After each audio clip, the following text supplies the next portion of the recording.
Hello dear students, कैसे हैं आप लोग। Welcome to G Centric. आज हम प्रॉपर कंट्रोल सिस्टम स्टार्ट करने जा रहे हैं। वो कंट्रोल सिस्टम जहाँ से हमें क्वेश्चन देखने को मिलते हैं गेट एग्जामिनेशन में। आपके दिमाग में कंट्रोल सिस्टम के बारे में जब भी आया हो और ट्रांसफ़र फंक्शन नाम की चीज़ आपने नहीं सुनी हो, ऐसा हो नहीं सकता, क्योंकि ट्रांसफ़र फंक्शन बहुत ही इंपॉर्टेंट है। अखे कंट्रोल सिस्टम में हम ट्रांसफ़र फंक्शन ही पढ़ने जा रहे हैं बॉस, समझ गए। ओके सर, तो फिर ट्रांसफर फंक्शन क्या है वो बताइए ना। लास्ट टाइम तो आपने बता दिया था, निकाल दिया था। अच्छा, अब हम थोड़ा अच्छे से बताएं आपको। एक प्रोसेस देखो, कहानी क्या है। कंट्रोल सिस्टम में हम क्या करते हैं, कोई सा भी फिजिकल प्रोसेस हो रही होती है, उनके लिए एक सिस्टम डिजाइन करते हैं जो कि उस प्रोसेस को कंट्रोल कर पाए। यस और नो।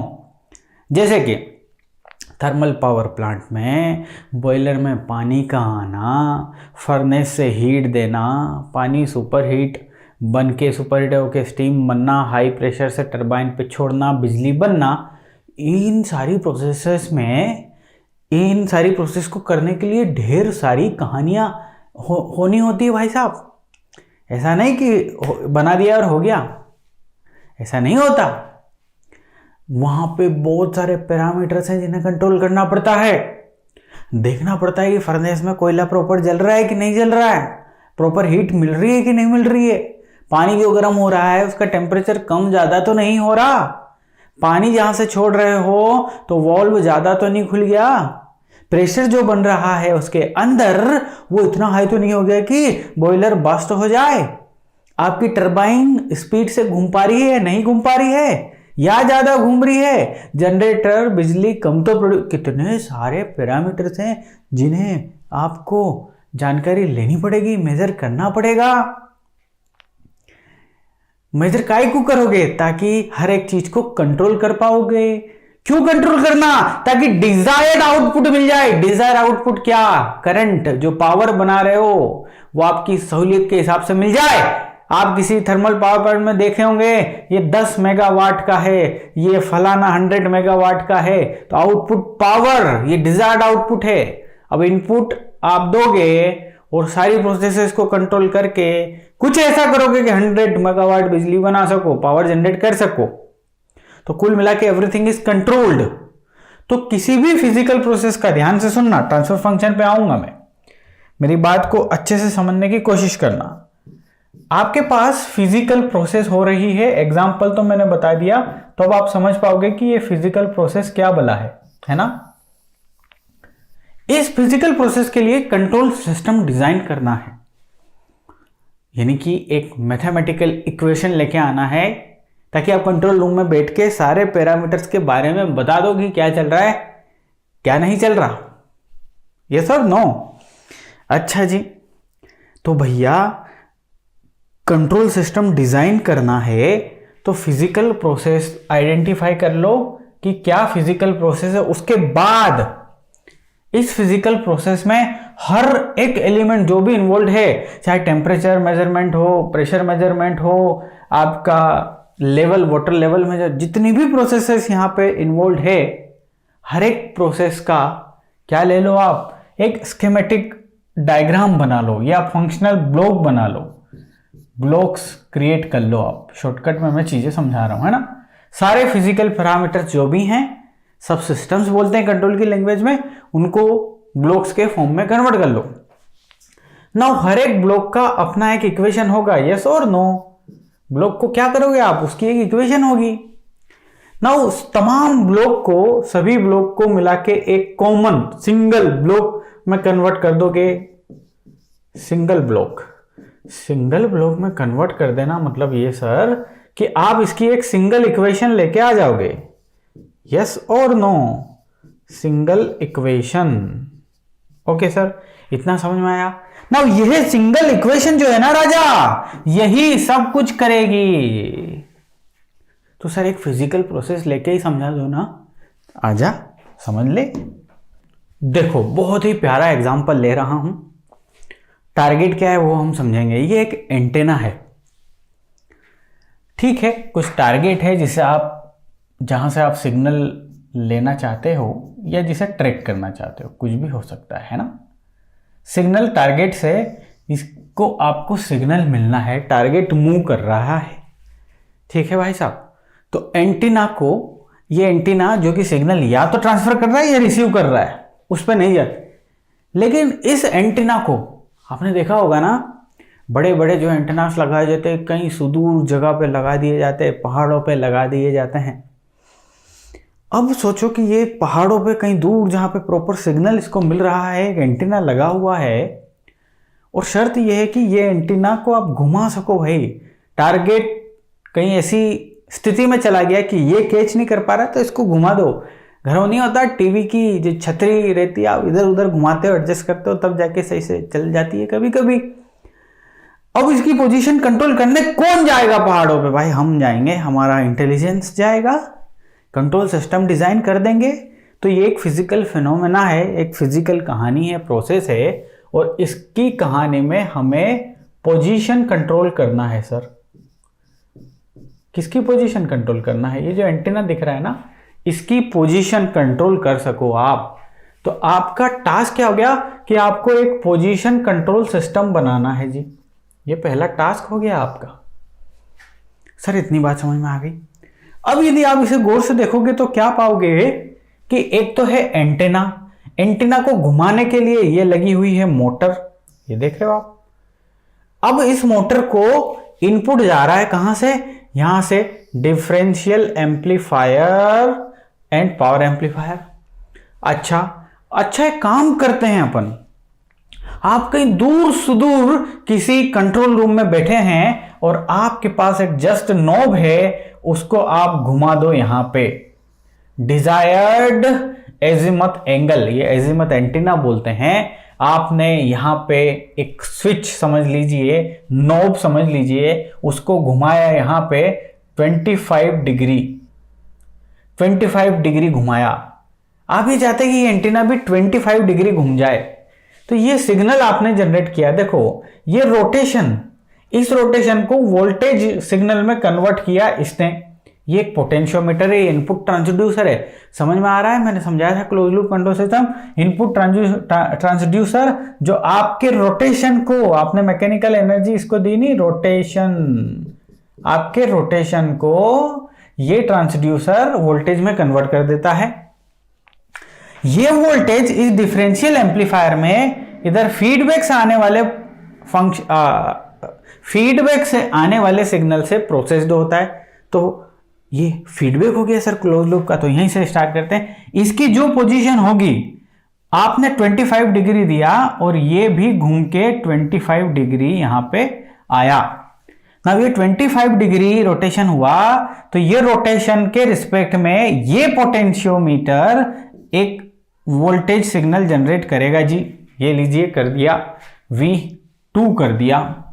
अब देखो ये सिग्नल भी इधर जा रहा है, ये सिग्नल, ये दोनों प्रोसेस होगा और इन दोनों का जो रिजल्टेंट निकलेगा इसको एक्चुएटिंग सिग्नल बोल सकते हैं। बताया था मैंने कंट्रोल। ये एक्चुएटिंग सिग्नल इस मोटर को बोलेगा कि तुझे क्या करना है, चलना है या नहीं चलना है, घूमना है या नहीं करना है, रोटेट करना है या नहीं करना है। वो किस पे डिपेंड करेगा? V पे डिपेंड करेगा। अब ये बात समझ में आ गई कि जो V है, ये जो है आपका V1 माइनस V2 सपोज आपने लिया। आप 25 डिग्री घुमाना चाहते हो, 25 डिग्री घूम गया, V1 और V2 दोनों सेम रहेंगे, ये जीरो सिग्नल जाएगा। जीरो सिग्नल मोटर को बोलेगा कि कुछ नहीं करना, बस हो गया काम। लेकिन आपने घुमाया और ये सिर्फ 24 degree centigrade, sorry not centigrade, 24 degree का रोटेशन लिया। अब इसकी जो वैल्यू है ये अलग रहेगी। V की वैल्यू समझ लीजिए कि मान लो पॉजिटिव है। फॉर एग्जांपल हम सेइंग ये पॉजिटिव इसको देगा कि भैया और घुमाओ, तो ये 25 होगा। जैसे ही 25 होगा, ये मैकेनिज्म तो पूरा काम कर रहा है, जैसे ही इसकी वैल्यू 0 हुई, मोटर का काम करना रुक जाएगा। अब आप यहां देख रहे हो कि सर ये तो पहाड़ों पे, ये कंट्रोल रूम में है और आपने ये तो फिजिकल कनेक्शन दे दिया। अरे भैया कंट्रोल रूम से सिग्नल तो कैसे भी भेज सकते हैं रे, हवा में भी तो सिग्नल भेजते हैं। मोबाइल पे बात करते हो कि नहीं घर पे, हवा में ही आपकी बातें वहां तक कैसे पहुंच रही? हवा में। हाँ जी, हवा में पहुंच रही है सर। तो कहानी समझ में आई। ये एक फिजिकल सिस्टम। अब इसमें क्या क्या है देखो, ये इनपुट ट्रांसड्यूसर है, ये डिफरेंशियल एम्पलीफायर है, मोटर है, आउटपुट में ये है, और ये पूरा प्रोसेस जो हो रहा है, एंटीना घूम रहा है, कितनी सारी चीज़ें हैं। तो हर एक चीज़ का हमारे पास क्या है भैया, हर एक चीज़ का हमारे पास पक्का अपना अपना इक्वेशन है। हर एक चीज़ मैथमेटिकल इक्वेशन से दर्शाई जा सकती है। सर यहां पे भी मैथमेटिक्स इक्वेशन बनेगी, मतलब पक्का ऑब्वियस सी बात है। यहां क्या क्या इन्वॉल्व है, मैकेनिकल कहानियां इन्वॉल्व है, रोटेशन इन्वॉल्व है, इनर्शिया इन्वॉल्व है, force, acceleration, velocity, displacement involve है, और आपके इलेक्ट्रिकल फैमिली के वोल्टेज, करंट सब इन्वॉल्व है। तो इस पूरे कहानी में, पूरे पचड़े में आप मैथमेटिक्स लगाओगे, इलेक्ट्रिकल में केसीएल केवीएल यूज करोगे, मैकेनिकल्स में न्यूटन्स लॉ करोगे, और फाइनली इस पूरे इंटायर ये जो प्रोसेस है इसकी एक डिफरेंशियल इक्वेशन बन जाएगी राजा बेटा। ठीक है रानी बेटी, डिफरेंशियल इक्वेशन। सर ये क्या बोला है सर, कुछ भी समझ में आ रहे, इंटायर प्रोसेस डिफरेंशियल इक्वेशन के रूप में कन्वर्ट हो गई राजा। आपके पास 10 लाख रुपए पड़े आपके घर में, आप एक दिन गए, उनको बैंक में जमा कर दिया, आप सारे 10 लाख रुपए को जेब में लेके घूम रहे हो कि नहीं एटीएम के माध्यम से। तो कुल मिला के ये 10 लाख रुपए को आपने एटीएम बना दिया। ये ATM is equal to this, yes और नो। आगे सर समझ में। अच्छा जी, अब डिफरेंशियल इक्वेशन को मैंने बोला, डिफरेंशियल इक्वेशन टाइम डोमेन में रहती है हमेशा। ओके सर, इसको एनालिसिस करना है। क्यों करना, ताकि इस सिस्टम के बारे में हम जानकारी ले सके, सिस्टम के बारे में बता सके ना भैया। तो सर इस टाइम डोमेन को, डिफरेंशियल इक्वेशन को सॉल्व करने के हमारे पास 2 तरीके हैं। नंबर 1 है state space analysis, state space analysis, और दूसरी है transfer function.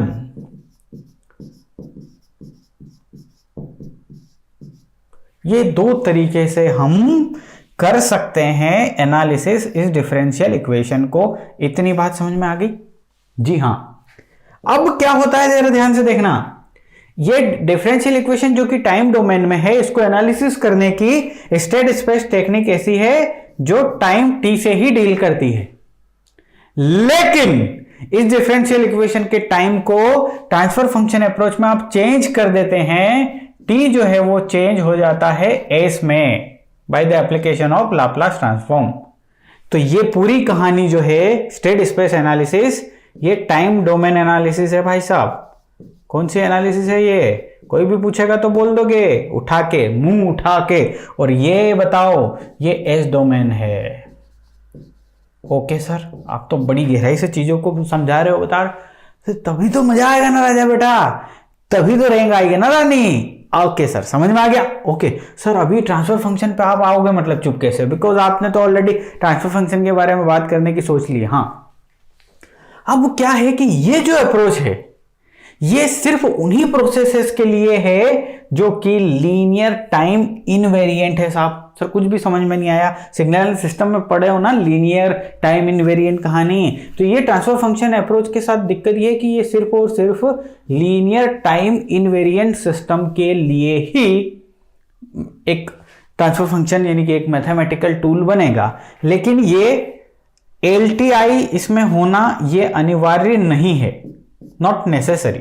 LTI non LTI सब के लिए ये मेथड यूज कर सकते हैं। अच्छा सर, आपने बोल दिया सिग्नल सिस्टम में लीनियर और टाइम इनवेरिएंट सब पढ़ेंगे, थोड़ा आप भी बता दो कंट्रोल सिस्टम में, अच्छा रहेगा, मैंने सिग्नल नहीं पढ़ा। बेटा लीनियर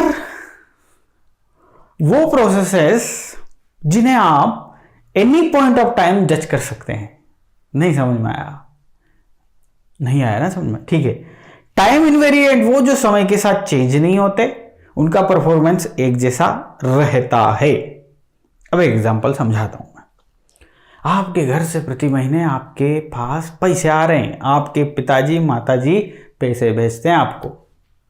अब आपके पिताजी क्या करते हैं जी, पहले महीने 1,000, दूसरे महीने 2,000, तीसरे महीने 3,000, चौथे महीने 4,000 भेजते हैं जी। ये एक लीनियर तरीका है भेजने का। अब आप बता सकते हो, कोई आपसे पूछे कि 8वें महीने में कितने भेजेंगे, आप बता दोगे कि 8,000 रुपये भेजेंगे, क्योंकि उनका जो पैटर्न है ना वो लीनियर है, वो लीनियर है।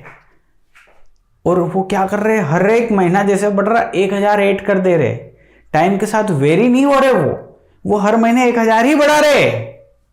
टाइम इनवेरिएंट भी है कहानी। अब जस्ट इमेजिन, पिताजी तुम्हारे 1,000 भेज रहे, अगले महीने में 2,000, फिर 5,000, फिर 6,000, फिर 2,000, फिर 3,000। ये पैटर्न लीनियर नहीं है। आपको ही नहीं पता रहेगा कि 90 महीने में आपके पास कितने पैसे आएंगे। हवा में रहोगे आप खर्च करने से पहले, यार पता नहीं यार पिताजी अब कितना भेजेंगे अगले महीने। समझ रहे हो ना मेरी बातें? हाँ जी, तो सर ये तो आपने कॉन्सेप्ट समझाई, बट यहाँ बताइए ना, लीनियर टाइम इनवेरिएंट सिस्टम, ये सिग्नल एंड सिस्टम में पढ़ोगे बेटा आप मैथमेटिकली। लीनियर सिस्टम क्या, टाइम इनवेरिएंट सिस्टम क्या, और ऐसे सिस्टम जो टाइम के साथ वेरी कर जाएं, उनके लिए ये प्रोसेस जब यहाँ पढ़ेंगे तो डिटेल में चर्चा करेंगे हम। फिलहाल हम आ जाते हैं इस पे कि सर इस प्रोसेस का ट्रांसफर फंक्शन पे आ जाइए सर, बिकॉज आपने लिख दिया है ट्रांसफर फंक्शन। चलो बेटा लिख देते हैं फिर से।